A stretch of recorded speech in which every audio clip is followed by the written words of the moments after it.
आपणही दाखवून दिलं बाकीच्यांच्या जिल्ह्यात ज्या रॅल्या निघाल्या आम्ही मराठी कुठं कमी नाही.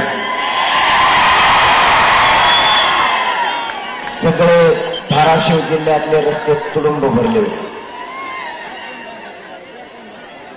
नक्की छगन भुजबळ आषाढ लागला सांगा.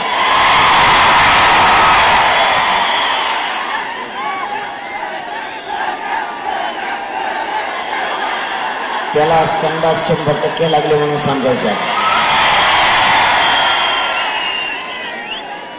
त्याने चुकच तशी केली. त्याने चूक इतकी मोठी केली. मायबापांना आपल्याला ह्या रॅल्या करायची गरज नव्हती.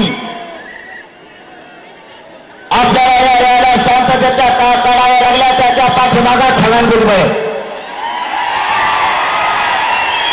छगन भुजबळने दंगली घडवण्याचा जाती तेढ निर्माण करण्याचा प्रयत्न सुरू केला. म्हणून या राज्यात कायदा सुव्यवस्था अबाधित राहिली पाहिजे आणि शांतता राहिल्या त्यासाठी मराठ्यांनी राज्यभर सुरू केलं. माझा मराठ्यांना तुम्हाला माझं आव्हान आहे आणि विनंती सुद्धा. गोरगरीब मराठ्यांनी आणि गोरगरीब ओबीसींनी एकमेकाच्या अंगावरती अजिबात यायचं नाही. या राज्यात शांतता राहिली पाहिजे. कारण हे राज्य राजकारणाच्या काय बापाची जागिरी नाहीये. हे राज्य आपल्या 18 पगड जातीच्या गोरगरीब ओबीसींचा गोरगरीब मराठ्यांच्या जनतेचं राज्य. हे येतील जातील आपल्या आपल्यात मारामारा लावतील. गोरगरीब मराठ्यांचं गोरगरीब ओबीसींचं वाटोळं होईल. मदतीला कोणीच येणार नाही. म्हणून आपल्याला शांतता ठेवायची. आरक्षणाची काळजी तुम्ही नका करू. असले छगन भुजबळ किती येऊन द्या. आरक्षण घेऊ आपण. मी निभार आहे. काळजी करू नका. फक्त तुम्ही शांतता ठेवा. हे शांततेचं युद्ध कोणालाच रोखता येत नाही. कोणात हिंमत सुद्धा नाही ते रोखण्याची. आपल्याला या रॅल्या काढाव्या लागल्या नसत्या. परंतु मराठा समाजासमोर संकट उभा केली गेली.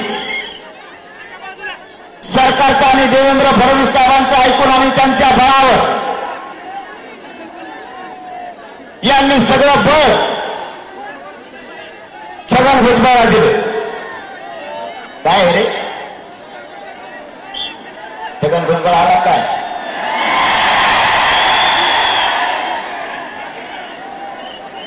त्याचा सगळा सोयरा आहे. ते जाऊ द्या कामाने. वाट करून द्या सोयऱ्याला.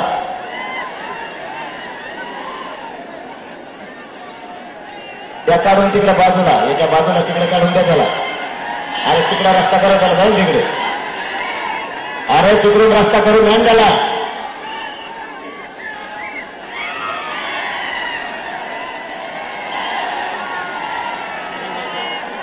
शेवटी मायाशिवाय पर्यायच नाही. मायाकडेच यावं लागलं.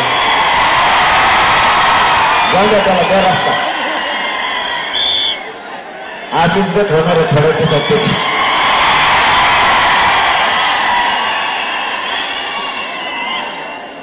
रस्ता करून द्या एका बाजूला. जाऊ द्या.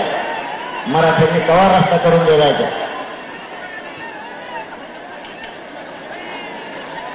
अशा व्यक्तीला रस्ता करून द्यायचा रे पटकून.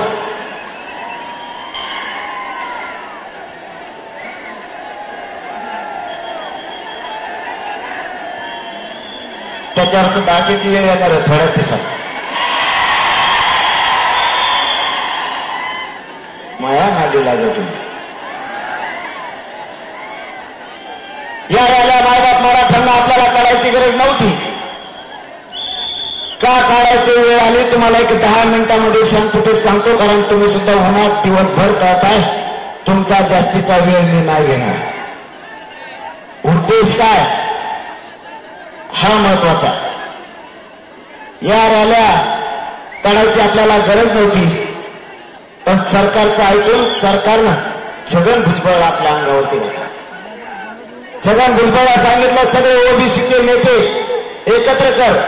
सगळे पडेल फिरेल सगळे गोळा केले त्यांनी.